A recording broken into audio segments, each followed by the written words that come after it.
Imagine a village where time broke and no one dared to fix it. Prarossa, 1,000 meters above sea level. Tucked in a sharp bend of the mountain like a wound left by the sky, a village carved from living stone and rotted wood. Without real roads, only paths cut by rain, beaten by beasts that no longer exist. Mothers milk goats with fingers cracked from cold. Children never laugh. Words are few, but whispers... ... Whispers walk on their own. Here the sun rises like a regret and sets too soon. The houses have tiny windows, all facing emptiness. Doors creak even when there is no wind. The chapel bell rings every evening, but no one is ever inside. Their days move slow, hands work, but eyes always look away. And every night, without fail, everyone takes a pinch of salt from a round bowl. They press it under their tongue and wait. No prayers, no explanations. Gosh, just that gesture, repeated for centuries. Salt under the tongue, mouth closed tight, eyes fixed on the darkness behind the windows. If you ask why, they say, it's just how it's done. It's always been done. Keeps the things away. Which things? They change the subject, change the room. But no one ever laughs. In Prarossa, no one laughs after the sun goes down. The taste of the salt isn't like the sea. It's bitter, oddly warm. Some say it comes from the earth beneath the old cemetery. Others say they burn it first, mixed with roots, dried blood, and something else. You don't feel it under your tongue, they say, but you do. Feel it melting, tightening your heart, making your gums tremble as if remembering something your mind has. Long forgotten, always, even when there's no bread, even when milk runs dry. And if one slips, if one laughs or spits or does it wrong, they've retaken away for a night to the locked chapel. The night in that village is a beast bigger than shadows. It doesn't howl or shout or stomp hooves, but it leaves marks. A footprint in fresh snow, long as an arm. Breath on a window no one has slept behind. A sound in the attic where no one has climbed for years. No one talks about these things. But everyone keeps their bowls full. It's not faith. It's not religion. It's a fear trained well. Children learn to salt their tongues before they learn to write their names. When they come back, their eyes are empty wells, and their tongues bleed to red. There is something living in the dark of Prarossa. It doesn't want to enter. It's already inside. The salt, they say, doesn't chase it away. It only makes you forget you're there. Hey, but woe to anyone who skips the night. Woe to anyone who thinks they're safe. The wind in Prarossa shifts every hour, but its scent never changes. It smells like smoke. Goats. Old bones breaking too slowly. As the sun sinks behind the mountain, as the shadow grows thicker than air, as the bell rings without hands. The hands move, all at once. Nice. The salt is taken, the mouth closes, and silence falls. Not like a blanket, like a sentence. Matteo Bellini arrived in Prarossa like a stranger, stepping into a trap he couldn't see. He was a man from the city. Sharp eyes, sharp tongue, and a mind that needed answers. Linguist by trade, but here words slipped like water between his fingers. He rented the old stone cottage at the village edge, where trees crowded close enough to swallow the sky. From day one, he noticed the salt. Not just the salt itself, but the way everyone handled it, as if it were a living thing. The way it was never questioned, never explained. How the bowls were always refilled by trembling hands before nightfall. About the ritual, about the strange silence that followed. Matteo was curious, too curious. He tried to talk to the villagers about the salt, but they only smiled politely, their eyes flickering with a warning. "It's old," said one. "It keeps us safe," said another. "It's not for you," said the old woman with the red scarf. Matteo laughed softly at the superstition. He believed in science, logic, reason. So on his third night, he didn't take the salt. He sat in his dark cottage, listening to the wind scrape against the shutters, watching the shadows crawl. The snow, which had been falling lightly, suddenly stilled. The silence grew heavy, suffocating. Midnight came with a sudden bell, toll one single, deep ring that echoed like a death sentence. Outside, the air thickened, and then the scratching began. At first just faint, like nails on wood, then louder, more desperate, as if something was clawing to get out or in. Mateo's breath froze in his chest. The smell of old smoke and something fouler crept through the cracks. He wanted to run, to scream. But his body was frozen, trapped in disbelief. The scratching circled his house, moving from roof to walls to windows.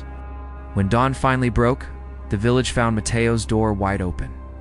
No sign of him inside. His chair was empty, his tea cold on the table.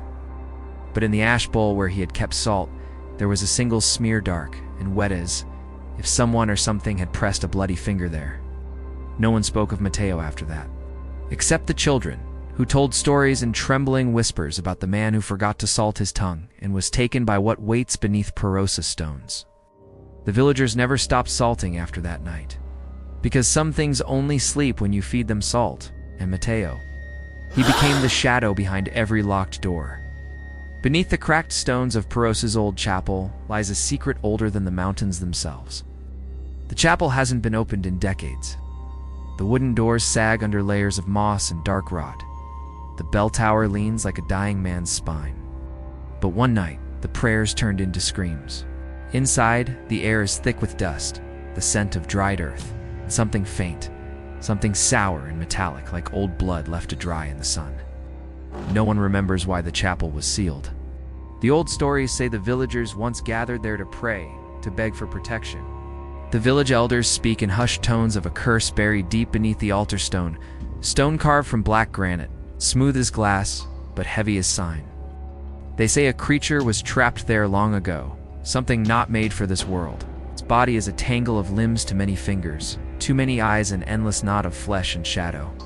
It breathes beneath the earth, slow and patient. The salt under the tongue, it's a promise, it's a barrier, a spell. Each grain is a drop of memory, a stitch in a fragile seam holding that darkness down. But the creature waits. It remembers. When the salt is forgotten, even for a night, the seams loosen. The creature stirs, the hollow breath seeping through cracks. The whisper of voices not human, calling from the depths. The chapel's silence breaks. You can almost hear it, then the slow, wet scrape of claws on stone.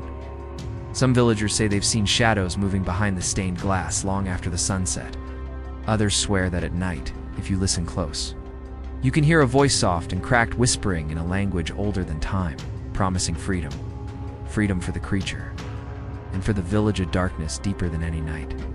No one dares to go near the chapel after dark, because beneath that altar, something watches, and it knows when you forget the salt. The boy's name was Elia, 13 winters behind him, curious eyes, hands always trembling, but not from fear. He was born in Prarossa, raised on silence, on bitter milk, on stories carved into bone, dub, but stories, he thought, were just shadows stretched by old men too afraid to look. One night, Elia forgot the salt. Just a moment of distraction, a bowl left too far from the bed, a breath too fast, a sleep too quick, not on purpose. And in the deep hours of night, something shifted. Far away, the chapel bell rang once low, broken, like something caught in its throat. The wind didn't blow. It sucked. Just blackness so complete, it felt like fabric pressed against his face. Windows pulsed inward. The air thickened like syrup. Leah awoke in darkness that felt wet. No moon, no stars. A slithering, a dragging, a pulling like wet cloth across sharp stone.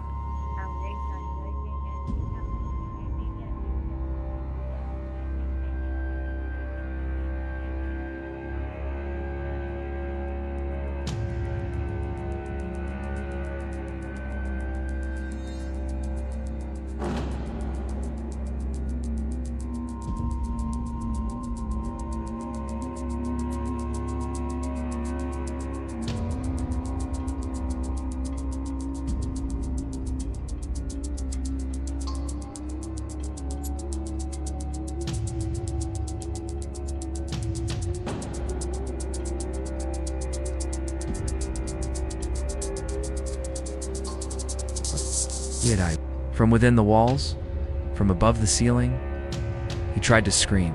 Nothing came. He reached for the salt bowl. It was empty. but wide, flat things with jointed knuckles and long curling nails.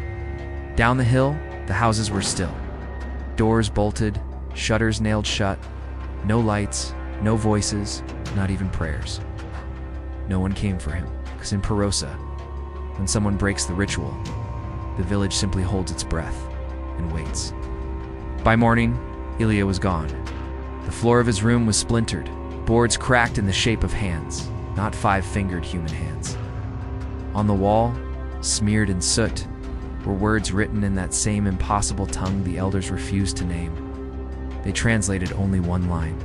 He belongs to the stone now. And so the salt bowls were doubled. Every window lined, every child watched. The chapel remained locked. But at night, from its hollow belly, came a sound like chewing. Slow, wet, patient, as though something beneath had learned the taste of tongues without salt. You imagine yourself there now, don't you? You're in the house with the small windows, holding the bowl between your hands. The snow falling like ash, the cold creeping up your spine. You lift the salt, and just before it touches your tongue, you pause, wonder, what if I didn't? What would it touch first? Your door or your name? Let that question haunt you tonight. And remember, the next time you taste something bitter in your sleep, it may not be a dream. It may be what waits when you forget the salt.